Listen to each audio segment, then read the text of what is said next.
Piss off! None of your kind will get in here on my watch.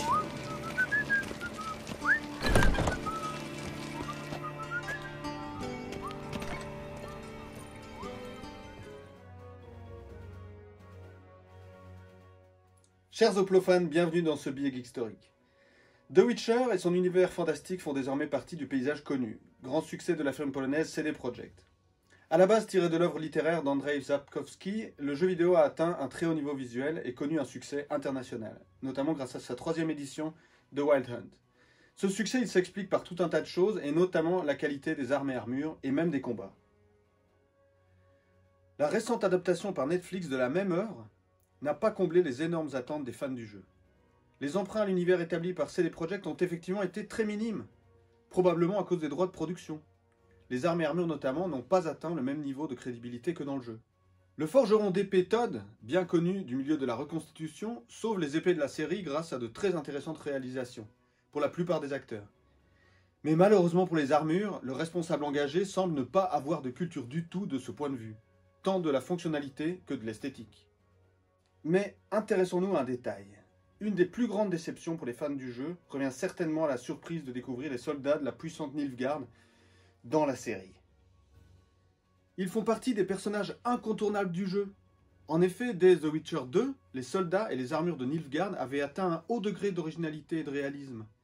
Leur look et leur armement étaient entre-temps devenus cultes. Et pour cause, les concepteurs graphiques n'avaient pas hésité à puiser directement dans la culture des musées, ce qui a complètement disparu de la série, où les designers ont peut-être essayé de réinventer l'eau chaude. En effet, à la sortie du jeu, on pouvait reconnaître des objets de musée qui étaient portés par des personnages.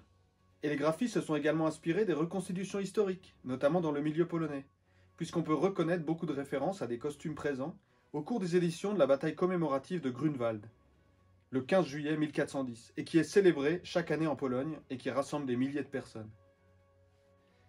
Distinguons une pièce d'équipement en particulier. Les soldats portent un casque sans visière de la fin du XVe siècle, que dans l'histoire on appelle une salade, par déformation de l'italien celata, synonyme de coupe ou de coupole. Ce mot nous est d'ailleurs resté pour désormais qualifier le contenu du plat, tandis qu'il désignait encore un plateau de métal au XVIIe siècle. Nous avons ici un bel exemple d'une salade authentique de la fin du XVe siècle. Celle-ci a été retrouvée en Savoie vers 1900, où elle a sûrement été perdue par un soldat, très probablement dans un cours d'eau. Sa moitié a été piégée dans la vase et a du coup été préservée. Le reste a totalement disparu avec la corrosion. On peut remarquer sa forme caractéristique, également l'absence de visière et les gros rivets décoratifs le long de la tête. On peut trouver ces formes de salade italienne dès la fin du Moyen-Âge et notamment dans l'œuvre du peintre Bellini, par exemple. Bien sûr, la salade de Nilfgaard n'est pas une transposition parfaite du casque historique. Elle combine le fait d'être ouverte, sans visière, comme les salades d'archers que la cité de Milan exporte dans tout le monde médiéval. Celle de Nilfgaard affecte la forme d'une salade plutôt germanique, dont tous les exemplaires conservés ont par contre été conçus pour avoir une visière. En somme, la silhouette est historique, mais le modèle est adapté pour permettre de voir le visage des personnages. On peut le comprendre, surtout lorsque Geralt lui-même porte une de ses armures de Nilfgaard. Ce phénomène est en fait déjà observable dans les œuvres médiévales, représentant Saint Georges combattant le dragon. Parmi les influences des armures du jeu, on peut certainement trouver celles des armuriers de la reconstitution historique, et notamment celle d'un armurier tchèque du nom de Stanislas Prozek, connu sous le nom de Mac Armories.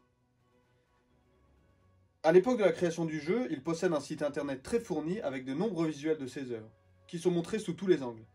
En somme, c'est une matière parfaite pour un graphiste développeur 3D.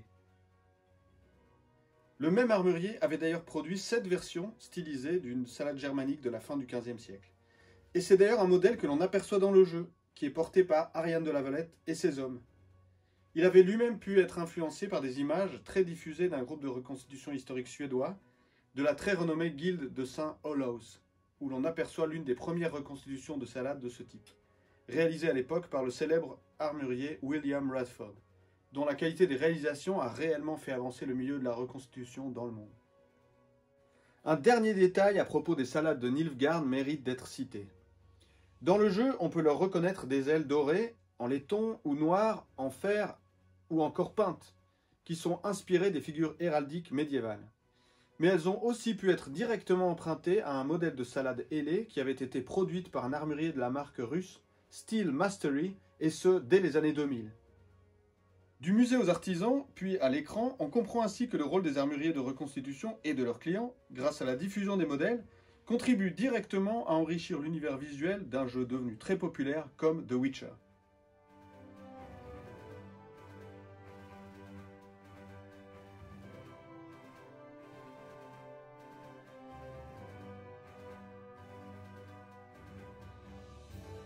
Et on comprend comment, grâce à la diffusion de leurs modèles, elles puissent avoir une influence sur la culture de reconstitution qui a la culture de l'influence de la culture.